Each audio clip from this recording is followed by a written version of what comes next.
gave us all a break. We can't work it. Nobody told us about doing All right, let's just go make a statement. Yeah, but what's it like knowing you have a stunt double, a body double for Trevor Lawrence, if need be? I think our quarterback power run game just got better. I can't wait to see that guy run the ball. That was fun. John he's a hoot, man. I know a lot of people were apparently not happy that Trevor's not here. So it was kind of fun. He was here in spirit. John Lawrence made a good impression. What did you think about just all the hoopla and fuss being made over Lawrence not being Oh, I didn't think about it at all. I don't pay attention to stuff. I heard about it, but I mean, those of you who follow our pros, it's my 11th media day, and that's our protocol. We're not changing our protocol just because you had a freshman who was a good player. And we've had a lot of freshmen that were good players, and it's just what we do. Maybe by year 15 or 20, we won't talk about it anymore. And I'll say, no, it's just what Clemson does. How does this off-season compare to past? Certainly when you're coming off a championship versus not coming off a championship, is there any difference for you? No, there really isn't, because we don't carry anything over. If we have a bad season, lose the last game, or we win the national championship, we don't carry anything over. We start over, and I mean, really, truly, in every sense of the word, we start over, reset, refocus, and reinstall the program, the core values, and you got to pay the price all over again. It's one of the things we always say: greatness never goes on sale. You got to pay for the price every year, and you got to prove it. It's business as usual for us. I mean, right back at it in January. We celebrated. We enjoyed an unbelievable year, a historic year. I mean, that team was special. I would say take that roster and just kind of put it in the shelf for about 15 years and get it out 15 years from now and just go, wow, just start going down the list and go, this guy is doing this guy did this guy did. And I'm not talking about in the game, I'm talking about football, out of football, I mean in life. And you will easily be able to look back and say, well, that's why they won. That's why they were able to do what they did. Such unbelievable people, and it was an amazing experience. So we celebrated that, but man, we were all eager to turn the page in January and to get started on what's next. And we have a lot of guys on our roster that we have 30-something guys that weren't even on our team last year, counting some of the new walk-ons. And so a lot of guys are first-time starters, new roles, bigger roles. A lot of guys that are eager to get out there and say, hey, all right, I know fans, get your eyes over here. I know y'all are still looking at who's gone, but I'm here to play. And so that's fun. There's a lot of enthusiasm that comes with that. We've got enough veterans back. We're a young team. I think 80 of our 120 are freshmen altogether. 40 of them are juniors and seniors. So we've got a young team, but we've got really good stuff in that veteran group. Good leaders, commitment, guys that understand what it takes, and have done a great job leading this group. It's been a great offseason, a great summer, and I'm excited to get back on the field here soon. There's only been two teams that have ever won four straight ACC titles. It's Florida State in the early 90s, and then you guys right now. Do you put a historical context of this run of your success in conference? When you think back on what it took to achieve this, what are the memories that stand out to you? Oh, it's amazing, man. I mean, I have so many great memories from, my group as an interim for those 6 ball games. Unbelievable memories. Those group of guys that had no chance to win a national championship. I went over to Italy this summer. And you go into St. Peter's, and I don't know, that thing took like 200 years or something to build or more. And there's a lot of people that worked on that knew they would never have a chance to see it finished. And I go back to that 08 group, those seniors that had 6 weeks. They knew they weren't going to win a national championship. They knew they weren't going to win the ACC championship. They knew that, they wouldn't see some of the things that we have done. And they went to work anyway, and they believed anyway, and they committed anyway. And that 09 group who won the first division. And that 10 group who had probably the most adversity of any of our teams, but continued to compete and believe and stay together. And that 11 team who won the first ACC championship. And that 12 team coming off that horrible loss in the Orange Bowl to come back to beat LSU. And that 13 team to go back to the Orange Bowl and win and beat an Ohio State team, undefeated, a great Ohio State team. And that 14 team found a way to beat Oklahoma, Deshaun Hurd, the 15 team to get to the national championship. It's all great. And I love every bit of the journey. I don't take it for granted. I appreciate all of our teams.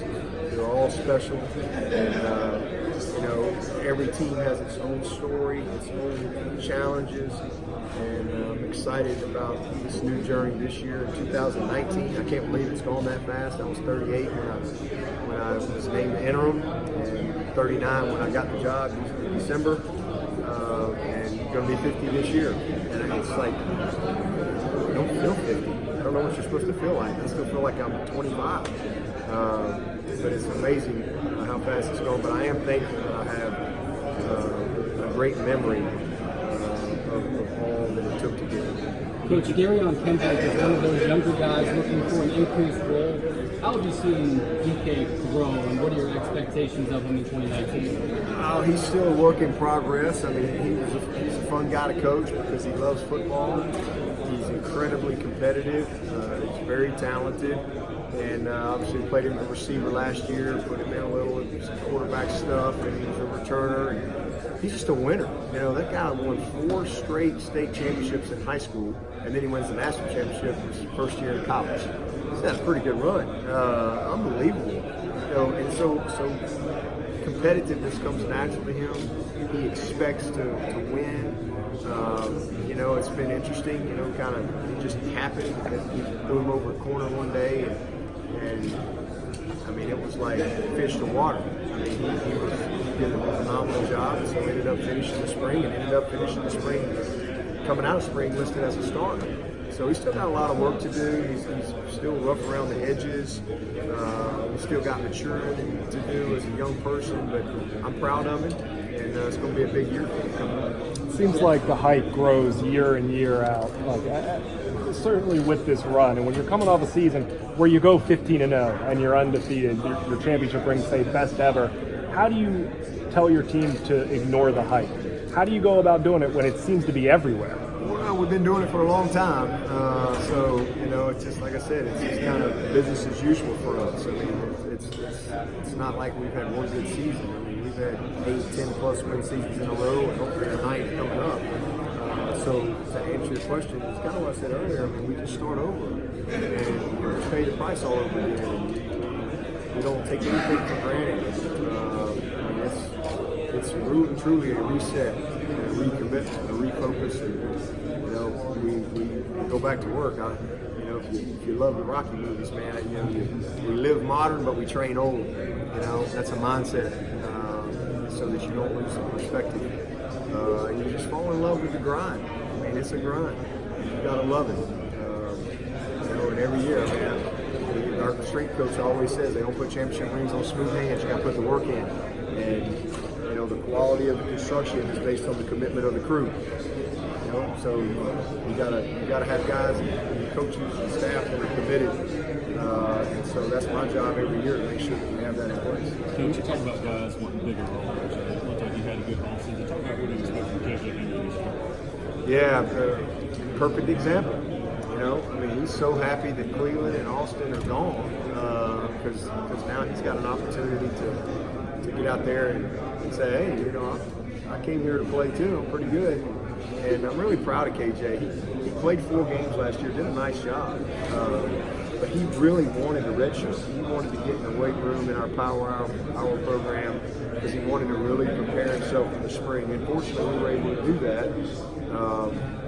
And it shows. I mean, his body has really developed. He's still a young player and a maturing guy, but he's got a lot to work with. And I think he's going to be a great player for us. He's a great young man, a great family. He's the son of a coach, so he gets it. He's very self-aware. And, loves to be coached and is critical of himself, which is something that's important too. But I don't have any doubt that he'll take his experience from last year and he'll go apply it and get better as the season goes.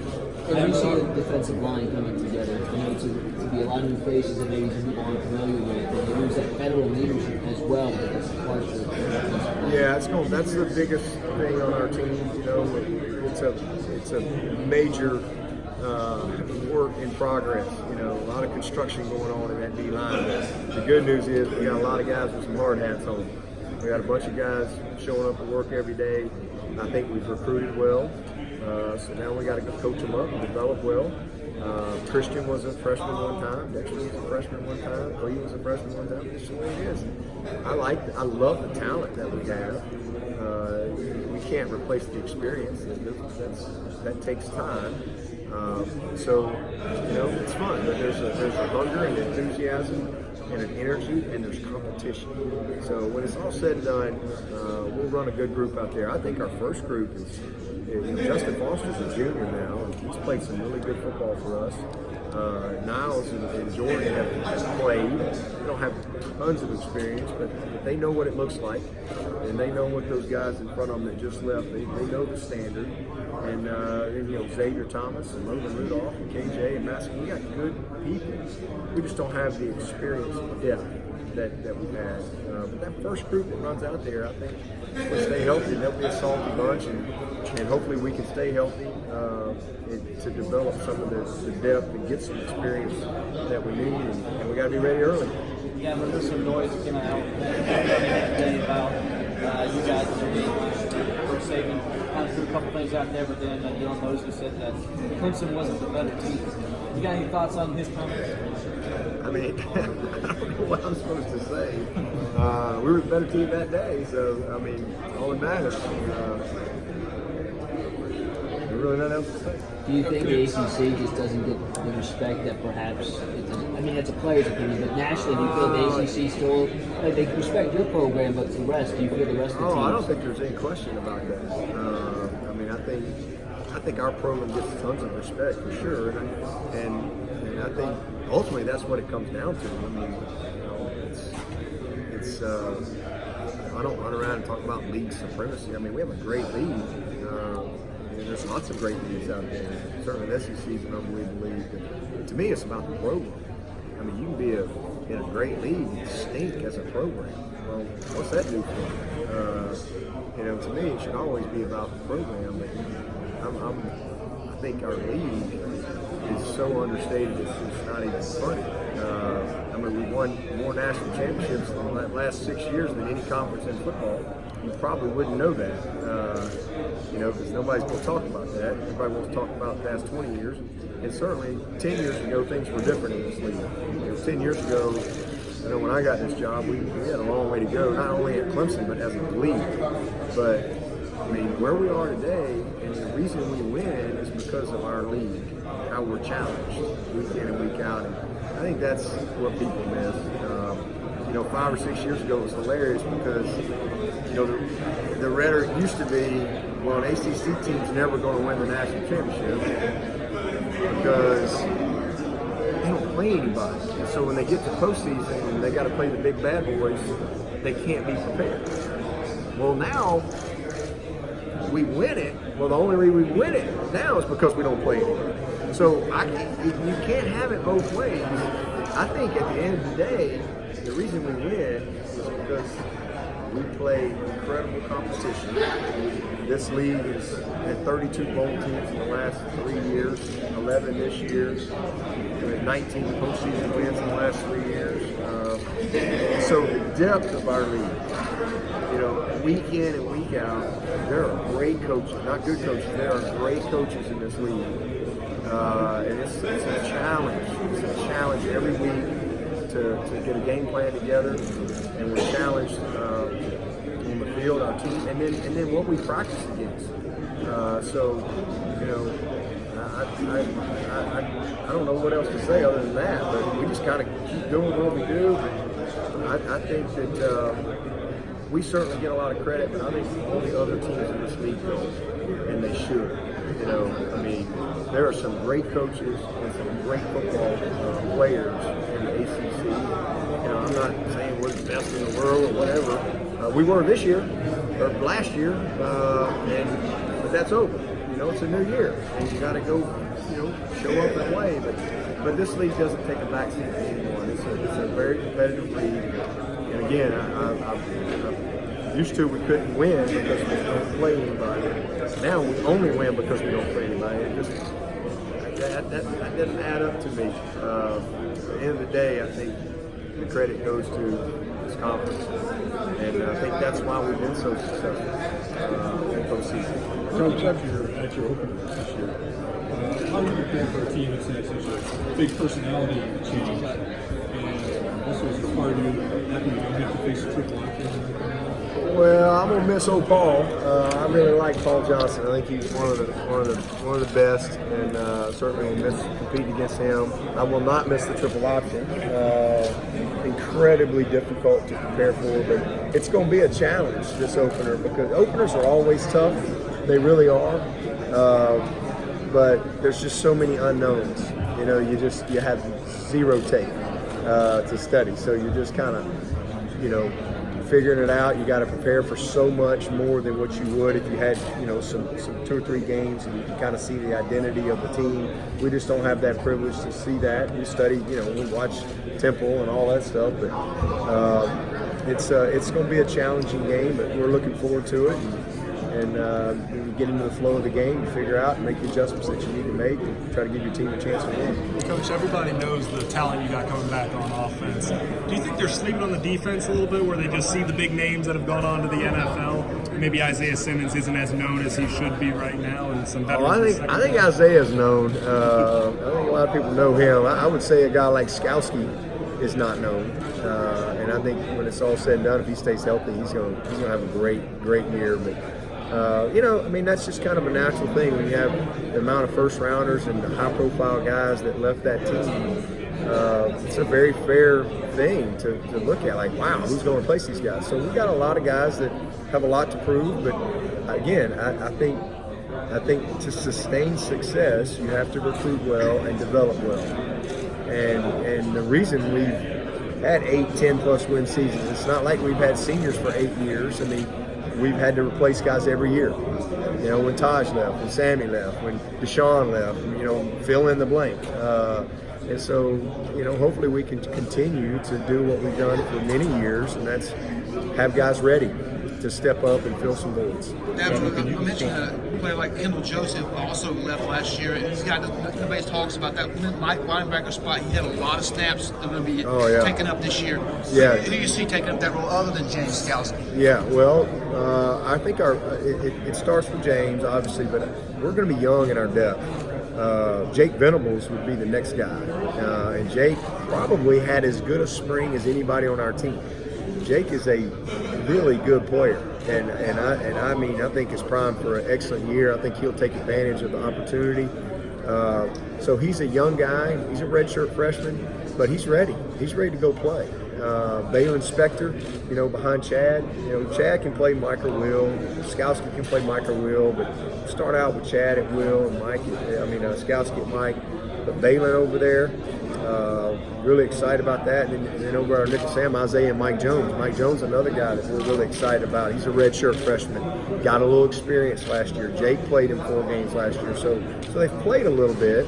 And they had great guys to study under at each of those positions. And they're excited about their opportunity. And then we got 4 new guys that got on campus this summer that we're really excited about. I mean, Levante Bentley and Keith McGuire and Kane.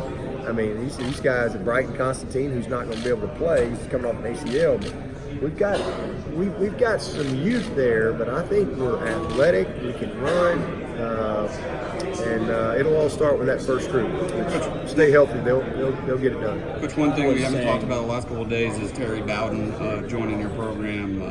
Obviously, y'all go way back, but how did that kind of come about, and what does he bring to the program? Yeah, I never really, to be honest with you, never really been around Terry very much. I mean, I was at Alabama when he was the head coach at Auburn, and crossed paths a time or two. came in, visited a little bit when Tommy was here, but I really hadn't been around him much.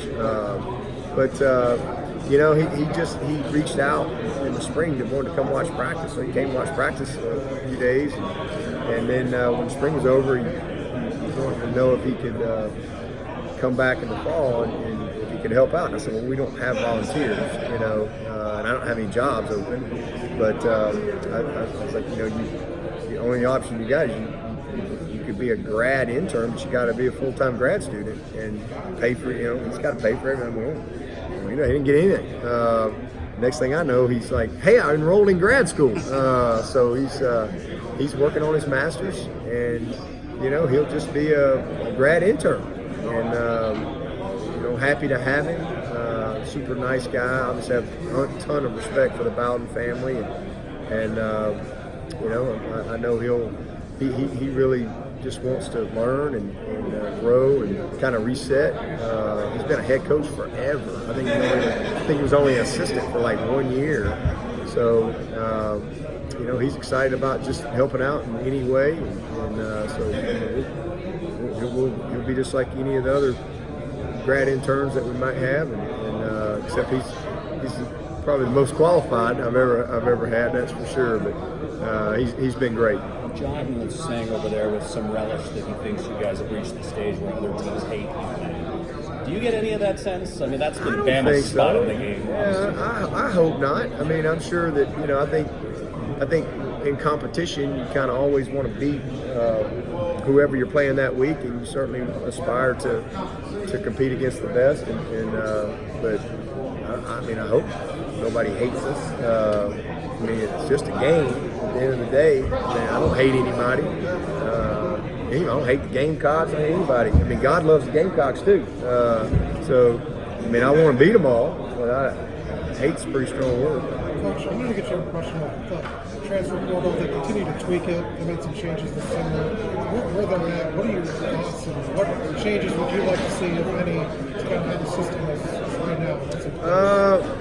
It's complicated. I don't really know where it's going to go. I think, there's always unintended consequences when decisions are made, and sometimes you have to kind of figure out what those are, and then make some adjustments to get things in the proper spot. That's probably what will happen with this. But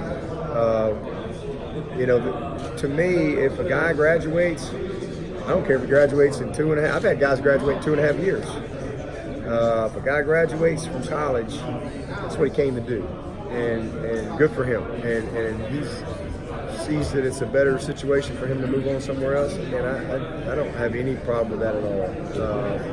And then sometimes a guy comes to you and he wants to transfer, and he may tell you why, and it's a good decision. Because you don't have a long time to play. It's a short shelf life to be a college player.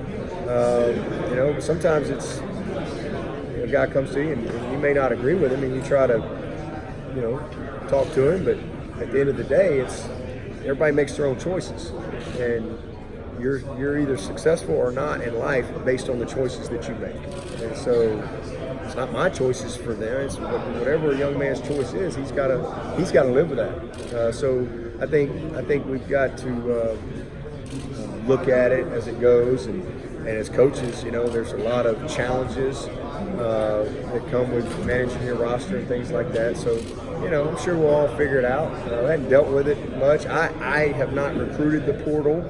I hope that I don't have to. There may come a day where I have to. Maybe I have some guys leave, and if somebody gets hurt, now we have an immediate need, and we may have to get it. I don't know, but I prefer to recruit guys out of high school and go from there. But we've had a few guys that have transferred. Most of our guys that have left have been graduates, and they're graduates, and I think that is something they've earned. And the guys have been great in our program, been modeled, and So sometimes you get disappointed, but it's not about. It's about what's best for that young man and the choice that he's got to make. And again, you try to educate and try to make sure that they have good information and that they're making decisions based on the right things. And that's not always the case, but sometimes it's hard to.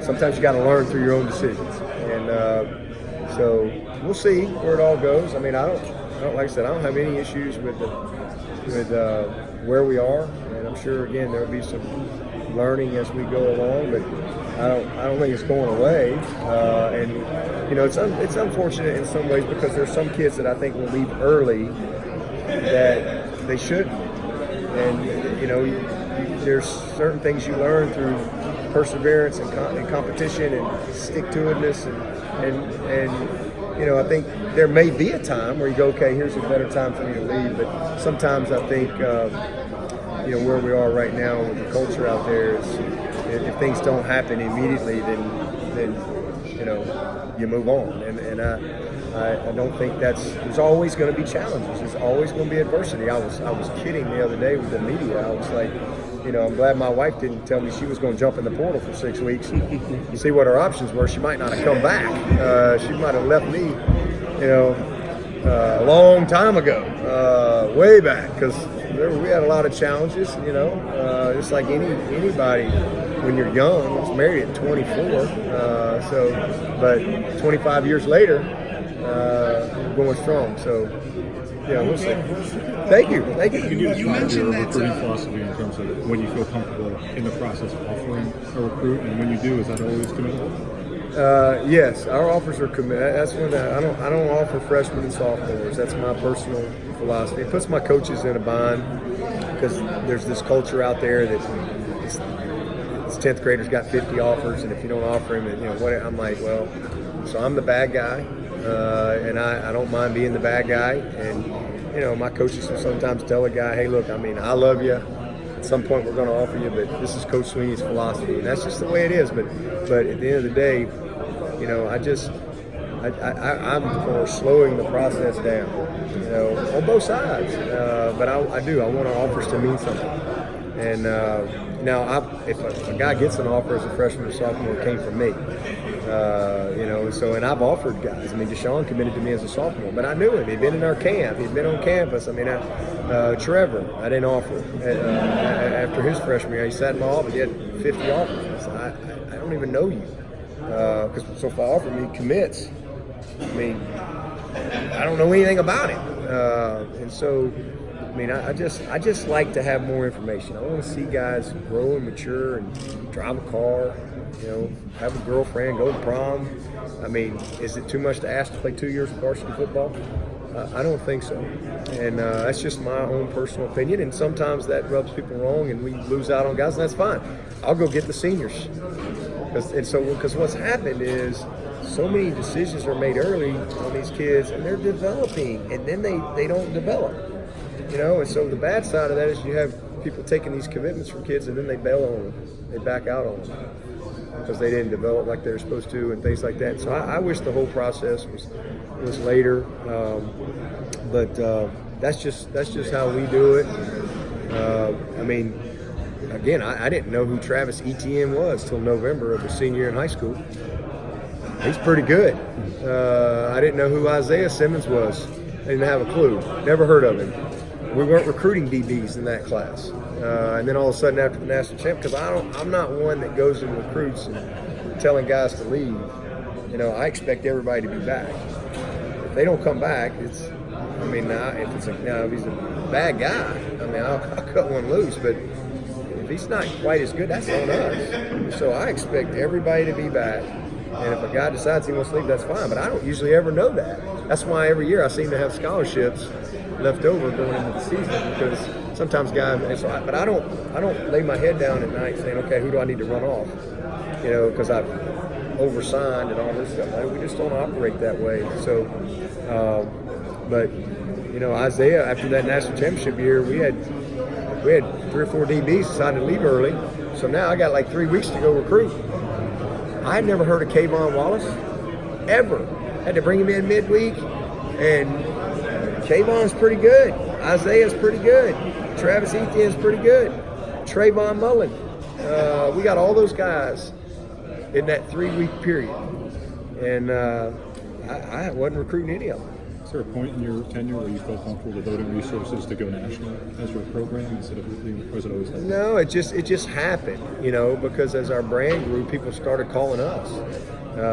We have the same footprint. We're inside out. It's just kind of my philosophy. I mean, we're an inside out program, but we'll go anywhere for the right fit, for the right guy. We don't spend a lot of resources like, all right, let's all go recruit California. All right, we don't do that.